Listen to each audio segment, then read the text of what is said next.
everyone, it's Bethany. Welcome back to my channel. In this video, I am going to show you how I'm going to design some really cute birthday shirts for my daughter's upcoming birthday. Plus, I'm going to make one for her little sister as well because they love to match. So I will show you how I'm going to make a special one for the birthday girl plus a coordinating one for her little sister. In this video, we're also going to be using holographic iron-on. So if you haven't used that before, get ready because it's really, really cute and fun to work with. Let's hop into Design Space. I'm going to show you how to get this design all ready to go. We'll use two different SVGs that you can find in Cricut Design Space, and I'm going to contour out a bit just so that we can get everything edited just the way we'd like it. All right, let's get started.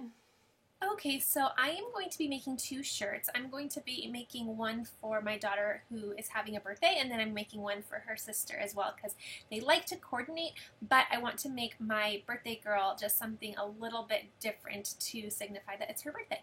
So we are doing a unicorn party, and I'm going to make her a little unicorn shirt. If you remember, last year I made a really fun birthday shirt out of this file, and I did, I think, 4 different colors, so I'll link that in the top right corner if you want to see that video on how to convert this into a file that has 4 different colors instead of 1. But I want to use the same file, I just want to take away some of the elements because I really like the birthday and girl text. I think that'll be really, really fun to add to the idea I have for this shirt. Okay, so what I want to do is, again, I need to just remove everything but birthday and girl. I found both of these in Design Space, so this file is called I'm the Birthday Girl, and then the second unicorn file is called Unicorn Head Outline. So you can just find those in the images section of Design Space. So selecting on the birthday girl file, I'm going to come down to contour, and what I'm going to do is I'm going to simply say hide all contours, and then I'm going to bring back the elements that I want to keep. So usually when you're contouring, you're clicking the parts of the image that you want to take away, but I think it's going to be a better use of time just to actually bring back the pieces that I want to keep. I think it'll be a little bit quicker in this particular case. So that is what I'm going to do. So everything is hidden, and then I'm going to just bring back what I want to keep.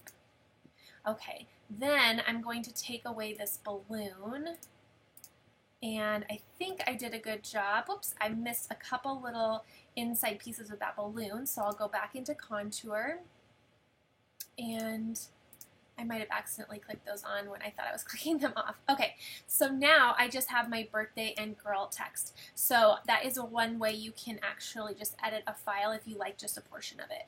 So I'm going to come over here and duplicate this really quickly because the next thing I want to do is I want to separate birthday and girl, and I can't quite do that with slicing and do a clean job of it. So I'm going to still contour. So I'm going to select my first file, and in this first one I'm going to take away the word girl. So I will just click off those elements to hide them and then click out. So I have my first piece. Then on this one I'll do the opposite, go to contour, and I will remove birthday. Okay, so clicking off all of those little elements, and if you're not sure if they have been turned off, you can just click out of the contour box and then it'll show you if you did a good job or not. So I still need to take away the whole word, just like that, and the little dot. Okay, so I should be good. All right, so there we go, and then I have 2 pieces separate from one another. Okay, so now I just need to size this for my shirt. So I wanted to have a little unicorn for her unicorn birthday, and then I wanted her shirt to say birthday girl. And then her sister, I'll duplicate this file, her sister's just going to have a unicorn on her shirt. Okay, so now I just need to size my design for the shirts. Okay, so I'm just resizing my little unicorn until I visually like how that looks. Okay, so I like how this is looking, so what I'm going to do is I am going to take everything and I'm just going to attach it together because I want the Cricut to cut everything together and in this actual order. So now I just need to size it. So I am going to do about 4 inches wide by 7 inches tall.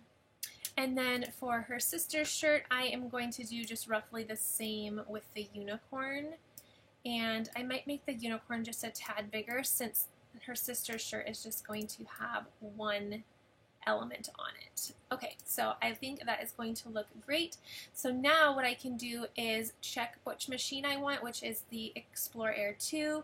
You can also do this on the Joy. Let me click on the Joy. There are no alerts that pop up for sizing, so that's perfect for the Joy. Click Explore Air 2, and then I am going to say Make It. And then because I'm working with iron-on, I'm going to mirror my mat so my images are mirrored. And then I'm just pulling those apart just a little bit so that I have some space to cut in between. I'll say continue. And then the material I'm using is a holographic iron-on. So I'm going to browse all materials and see if I need something special for that. So I am going to just say holographic iron-on, just like that. Say done. And then I will double check that I have put mirror on, and then we can load our mat and get cutting. But first I want to check my heat settings. So over on Cricut's Heat Guide, I'm going to use my Easy Press 2. My material that I'm using is going to be the holographic iron-on. And then my base material is going to be a cotton poly blend. I'm going to use my Easy Press mat and say apply, and then I have my heating instructions right here. Okay, so I am using the holographic iron-on Miami sampler, and it comes with 3 12 by 12 sheets. So I'm just going to open this up and see which one I would like to use. Okay, so there are 3 sheets, like I said, and I think they are all just a little bit different. Yes, they are. Okay, so, or they look to be to me. So, okay, I think I'm going to do this one because it has a little bit of pink in it when it is moved around, and I think she'll like that the best. So that's one I will go with. So now what I'm going to do is I am going to place this shiny side down on the mat. Ooh, I really like that. You can really see now how that's gonna look. Plus, it'll be really fun. I'm putting these on some little lilac shirts, so we'll see what they look like once they are placed on the shirt. So I'm going to do it holographic side down on my mat, and then I am going to just smooth that out before putting it in my machine. Okay, so just loading my mat into my machine, and I'll get this cut out. Okay, so my design has cut out, and I already started preheating my Easy Press, so that is getting warm. Okay, there we go. It was kind of tricky to get it started, but once I got it started, it is now weeding really, really well. So now I'm just removing the parts of the image that I do not want to keep, so that's all of that background noise. And I'm leaving the design on the little cutting sheet. So cute. I'm loving the way this looks as I'm peeling it off. It looks like it's going to be so fun. It'll be really something different for their shirts. Okay, so now I'm just going to go through and take out some of those middle pieces with my weeding tool. Okay, so it is a little bit trickier than just regular iron-on to weed. It's just tougher and a little bit harder to pull up, but other than that, it's just the same weeding method that you would do with just regular iron-on. Just know it's a little trickier.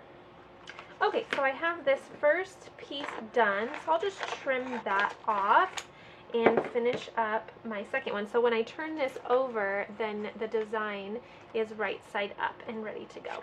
Okay, so moving on, I'll just finish up this next little unicorn. My Easy Press is all ready to go, and then we will get pressing these final shirts. So weeding the second little unicorn is actually proving to be a lot easier. I think I just needed to get into my rhythm with this material.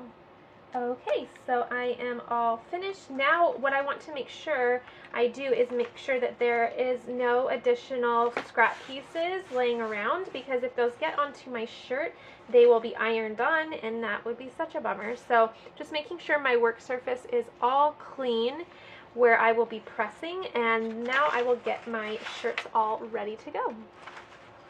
Okay, so I have my little shirt here. It's so cute. It's a nice lilac color, and it also has some sparklies all over it, which is so fun. So I'm just going to make sure that is nice and flat on my mat. Okay, and then I'm going to preheat my material for 5 seconds. I do pre-wash my shirts before I put iron-on them. So this has been washed and dried, and now I'm just preheating to make sure there's no additional moisture and to remove any wrinkles. So this is going to be the birthday girl shirt. So I will go ahead and place my design where I would like it. I think that size actually turned out perfect.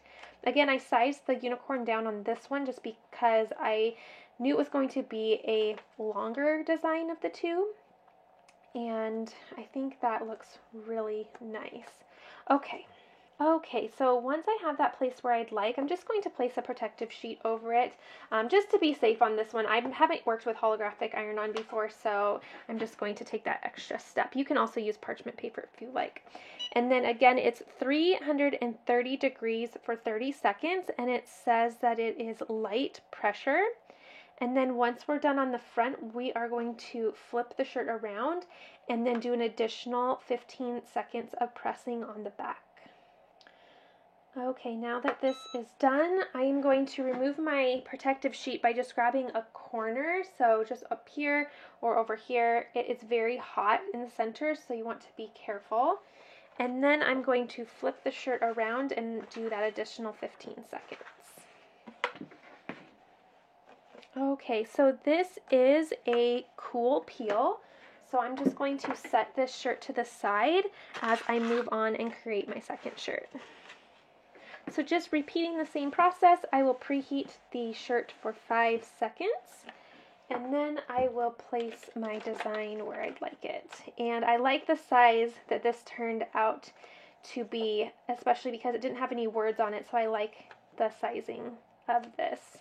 Okay, I like where that's placed, so again, I'm just going to place my protective sheet over that, and then I will press for 30 seconds with light pressure. Okay, now flipping the shirt over and doing the additional 15 seconds on the back.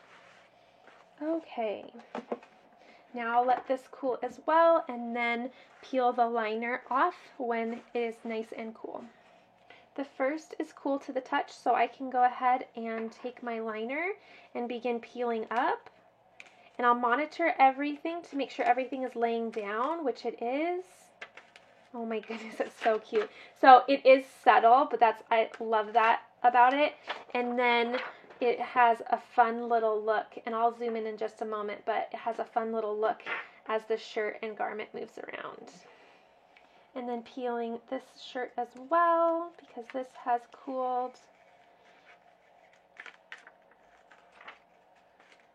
And everything laid down perfectly. So if not, then what you'll do is just make sure you place your protective carrier cutting sheet right back on top, and then put some additional heat on there to make sure that it lays down nice on your shirt. Okay, so here are the final shirts. I love how they turned out. I love that they're subtle, but they have that fun element to them as well. And I love that there's a special one for the birthday girl, but that her sister still feels included and she loves to match. So I love that they coordinate, but it makes the birthday girl feel a little bit special just having a special birthday shirt. So I love how that looks. I did think it was going to be a little bit pinker, so it didn't quite take on as much pink as I thought, but I really like how it coordinates so well with the shirt. Honestly, it looks like something I would definitely buy for them. So I love how this looks. I think it's really fun once it moves. It gives a little surprise factor to it, and I think this is going to be a fun little outfit for birthday day. All right, everyone, if you enjoyed this, please give it a thumbs up, and I'll see you in the next video.